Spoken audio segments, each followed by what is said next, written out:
Hello, everybody. It's Cody at Cody's Reading Time. I'm back again with another Grimm Brothers fairy tale, and this one is called The Seven Ravens. If you haven't already subscribed, please do that. I upload new stories every single day, and there's always going to be something new to listen to. So stick around, get comfy, and listen to some stories. All right, The Seven Ravens. Here we go. There was once a man who had 7 sons, and last of all 1 daughter. Although the little girl was very pretty, she was so weak and small that they thought that she could not live, but they said that she should at once be christened. So the father sent one of his sons in haste to the spring to get some water, but the other 6 ran with him. Each wanted to be the first at drawing the water, and so they were in such a hurry that all let their pitchers fall into the well, and they stood very foolishly looking at one another, and did not know what to do, for none dared to go home. In the meantime, the father was uneasy, and could not tell what made the young men stay so long. Surely, said he, the whole 7 must have forgotten themselves over some game of play. And when he had waited still longer, and they did not come, he flew into a rage, and wished them all turned into ravens. Scarcely had he spoken these words when he heard a croaking over his head, and looked up and saw 7 ravens as black as coal, flying round and round. Sorry as he was to see his wish so fulfilled, he did not know how what was done could be undone, and comforted himself as well as he could for the loss of his 7 sons, with his dear little daughter, who soon became stronger and every day more beautiful. For a long time she did not know that she had ever had any brothers, for her father and mother took care not to speak of them before her. But one day, by chance, she heard the people about her speak of them. Yes, said they, she is beautiful indeed, but still 'tis a pity that her brothers should have been lost for her sake. Then she was much grieved, and went to her father and mother, and asked if she had any brothers, and what had become of them. So they dared no longer hide the truth from her, but said it was the will of heaven, and that her birth was only the innocent cause of it.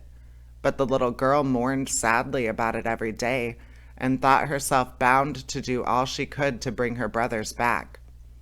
And she had neither rest nor ease, till at length one day she stole away, and set out into the wide world to find her brothers, wherever they might be, and free them, whatever it might cost her.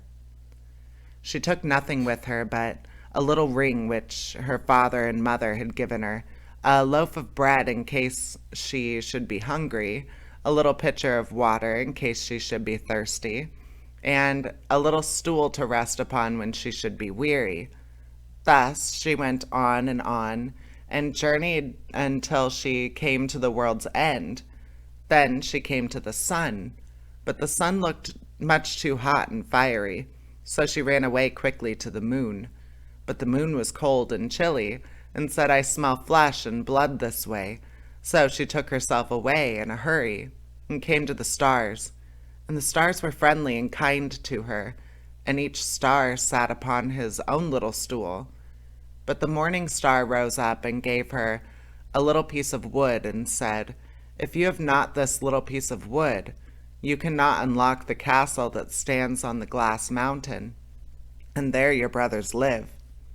The little girl took the piece of wood, rolled it up in a little cloth, and went on again until she came to the glass mountain, and found the door shut. When she felt for the little piece of wood, but when she unwrapped the cloth, it was not there, and she saw she had lost the gift of the good stars. What was to be done?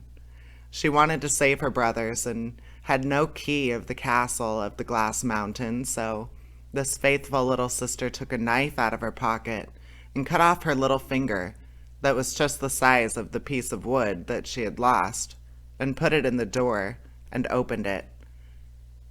As she went in, a little dwarf came up to her and said, What are you seeking for?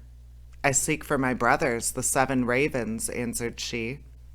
when the dwarf said, "My masters are not home, but if you will wait, they will come. Pray step in."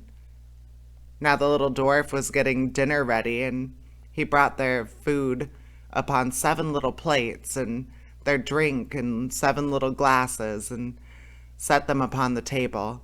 And out of each little plate their sister ate a small piece, and out of each little glass she drank a small drop. But she let the ring that she had brought with her fall into the last glass. On a sudden she heard a fluttering and croaking in the air, and the dwarf said, "Here come my masters." When they came in, they wanted to eat and drink, and looked for their little plates and glasses, then said one after the other, "Who has eaten from my little plate? And who has been drinking from my little glass? Caw, caw. Well, I ween, mortal lips have this way been." The seventh came to the bottom of his glass and found there the ring. He looked at it and knew that it was his father and mother's, and said, "Oh, that our little sister would but come. Then we should be free."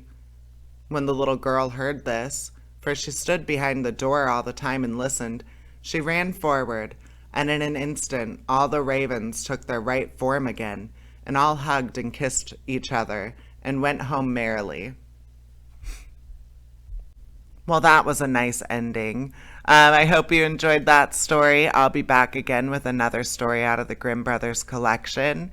But I'm about 8 stories left in this book, so I hope you've been enjoying them. And please subscribe. I upload new stories from different fairy tale books every single day, so there's going to be something more to listen to for many, many more years to come. All right, enjoy. Take care. Bye-bye.